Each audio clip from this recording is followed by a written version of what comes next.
हाँ बच्चों, आज इस टॉपिक का दूसरा दिन है। Page number 7। पहले हम विद्युत चुम्बकीय तरंगों के अभिलक्षण कैरेक्टरिस्टिक्स क्या होती है। तो एक तो है, इसके लिए माध्यम की आवश्यकता नहीं होती है, निर्वात वायु में चल सकते हैं। ये तरंगे त्वरित आवेश द्वारा उत्पन्न की जा सकती हैं। ये तरंगे निर्वात में प्रकाश की चाल से चलती हैं। नेक्स्ट पॉइंट, ई तथा बी क्षेत्रों के परिवर्तन की दिशाएं परस्पर लंबवत होती हैं तथा संचरण के दिशा के भी लंबवत होती हैं। इस प्रकार विद्युत चुम्बकीय तरंगों की प्रकृति अनुप्रस्थ होती है, ट्रांसवर्स वेव। ये वैद्युत तथा चुम्बकीय क्षेत्रों में परिवर्तन साथ साथ होते हैं। निर्वात में किसी बिंदु पर किसी क्षण इन तरंगों के E/B बराबर C होता है। इनकी कुल ऊर्जा घनत्व बराबर UE प्लस UM, मतलब इलेक्ट्रिक फील्ड में और मैग्नेटिक फील्ड में, और ये बराबर होता है half epsilon 0 E square plus half B square upon U0 होता है। अब एक क्वेश्चन इसमें यह भी पूछा आता है, विद्युत चुम्बकीय तरंगों की अनुप्रस्थ प्रकृति। इसमें देखिए, ये रेक्टेंगल बनाया गया है, 6 फलक इसमें होते हैं। इसमें इसको ABCD जैसे एक फलक है, ऐसे इधर EFGH दूसरा फलक है, और इसमें ये डायरेक्शन मान ली EX डायरेक्शन है, इधर EX डैश डायरेक्शन दिखाया गया, और ये डिस्टेंस कितना लेते हैं, DX लेते हैं। तो इसमें ये समतलीय वैद्युत चुम्बकीय तरंग धनात्मक X अक्ष में गतिमान है। इसका समतल तरंगांक YZ तल में होगा। YZ तरंग के संचरण की दिशा के लंबवत खींचा गया वो पृष्ठ जिसमें सभी कण कंपन की समान कला में होते हैं, तरंगांक कहलाता है, या अगले टॉपिक में पढ़ा जाएगा वेव्स में। माना कि किसी भी समय तरंगांक की स्थिति EFGH है, EFGH ये X डायरेक्शन में देखा गया। इसके दाईं ओर T बराबर 0 पर E तथा B शून्य होंगे, जबकि इसके बाईं ओर E तथा B के मान X तथा T पर निर्भर करेंगे कितना, तथा Y तथा Z पर नहीं, क्योंकि हमने क्या लिया है, समतल तरंगांक लिया है, प्लेन वेव फ्रंट। अब देखिए, मान लीजिए ABCDEFGH प्रारंभिक समांतर खटफलक है, जिसकी भुजाएं DX DY DZ ये दिया है। भुजाएं कितनी, DX DY एंड DZ, लंबाई चौड़ाई ऊंचाई तथा Z अक्षों के समांतर है। माना कि तरंगांक किसी समय T पर EFGH देखिए फिगर में कि बाईं ओर पर पहुंचता है। छेद T तथा B EFGH के दाईं ओर शून्य है, जबकि EFGH के बाईं ओर उनके मान केवल किसके साथ, X T के साथ बदलते हैं। तो इस तरह से देखा, क्योंकि समांतर खटभुज के भीतर कोई आवेश नहीं है, और गाउस का प्रमेय क्या कहता है, जब आपसे आवेश ही नहीं तो नेट वैद्युत फ्लक्स क्या होगा, 0 हो जाएगा।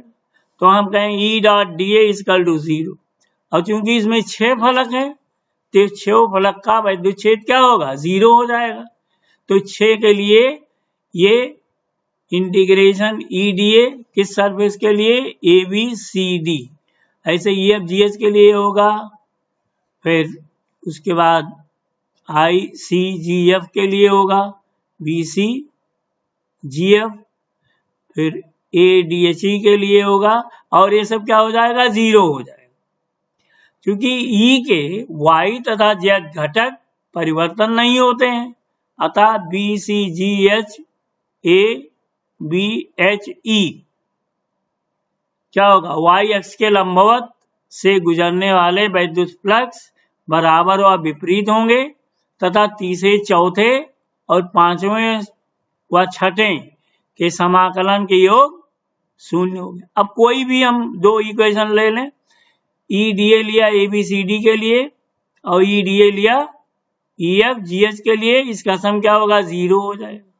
जब ये 0 होगा, अब इसको एक्स वाई जेड डायरेक्शन में कर लीजिए, ये वाई और एक्स में, ए बी सी डी के लिए ई एक्स आई इंटू डी वाई हो जाएगा, ई एक्स आई हो गया, डी वाई आई हो गया, और ये माइनस ई एक्स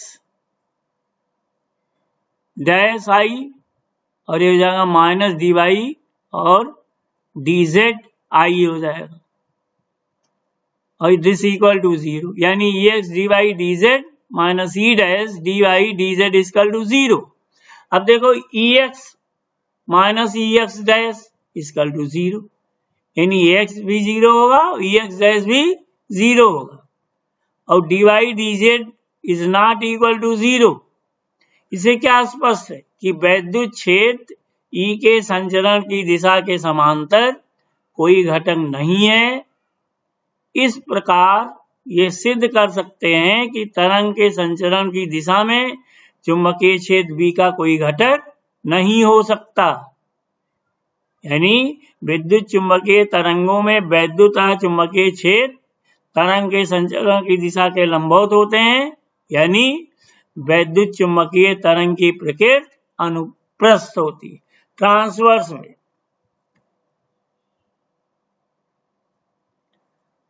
उसके बाद आइए, ट्रांसवर्स वेव के बाद है आपका विद्युत चुंबकीय स्पेक्ट्रम। ये भी बहुत इंपॉर्टेंट आर्टिकल है।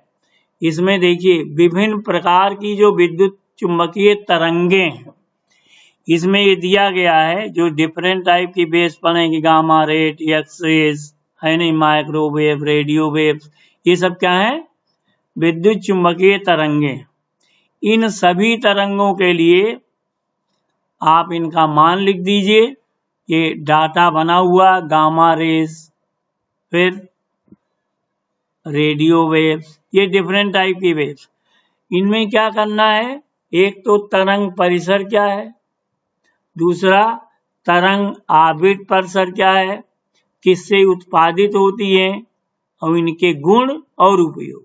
ये 4-5 चीजें करनी। इसमें एक क्वेश्चन जरूर आता है 2 नंबर का। गामा रेज है तो ये 10⁻⁻14 आवृत्त होती है इस रेंज से 10⁻⁻10 गामा रेज में। तरंग परास आवृत्ति कितनी होती है, 10⁻32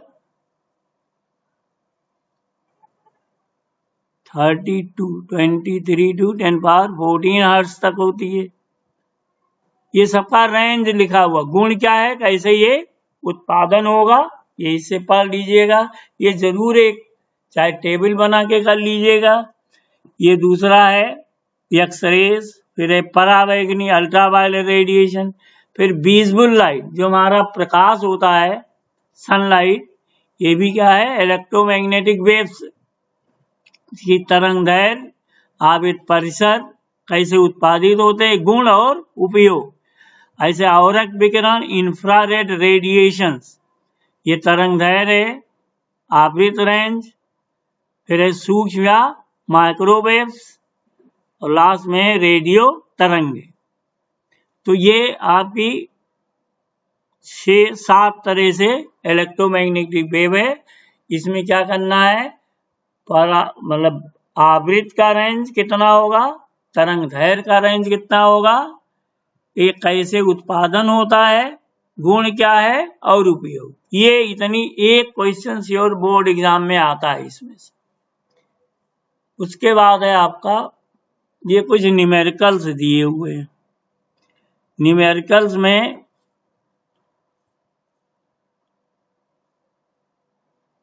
जैसे पहला न्यूमेरिकल दिया, बोर्ड एग्जाम में आया भी, औसत ऊर्जा घनत्व निकालना है। ई बराबर क्या होता है, 1/2 एप्सिलॉन 0 b²। ठीक है, या हो जाएगा ये E0 दिया है √2, E0/√2, तो ये हाफ E0, इसको लिख दिया E0/√2 का स्क्वायर और +1/4 एप्सिलॉन 0 ई स्क्वायर। तो सारे डाटा दिए हों, वैल्यू रख दी। सीधे डायरेक्ट न्यूमेरिकल पूछे जाते हैं, बहुत कम न्यूमेरिकल पूछे जाते हैं, ज़्यादा नहीं पूछे जाते। तो ये 3-4 एग्जाम्पल लगे हुए हैं और 10-12 न्यूमेरिकल्स, उनको थोड़ा देख लीजिएगा। इसमें जो न्यूमेरिकल्स हैं आपके, ये दीर्घ उत्तरीय प्रश्न है। पहले इसमें कौन कौन से जो ज़्यादा पूछे गए हैं, जैसे यह है विद्युत चुम्बकीय तरंगों से आप क्या समझते हैं? गामा किरणों के लिए रेडियो तरंगे तथा सभी विद्युत चुम्बकीय तरंगों के तरंगदैर्घ्य उनके बढ़ते या घटते क्रम में लिखो। या नेक्स्ट है मैक्सवेल के विद्युत चुम्बकीय तरंगों के सिद्धांत की व्याख्या कीजिए। यह है तो जो बोर्ड में एग्जाम क्वेश्चन है ये दिए हुए हैं। बाकी ये 12 न्यूमेरिकल्स, कोई भी मेहनत नहीं है, इजी क्वेश्चंस हैं, सब उसी तरह से लगा डालिएगा। और इसमें 1 से लेकर के 12 क्वेश्चन सिर्फ। तो अब आपका ये फर्स्ट पार्ट, एक बुक खत्म हो गई। अब दूसरी बुक आपकी शुरू करेंगे नेक्स्ट डे से, और तब तक आप ये काम जल्दी जल्दी कंप्लीट कर लीजिए।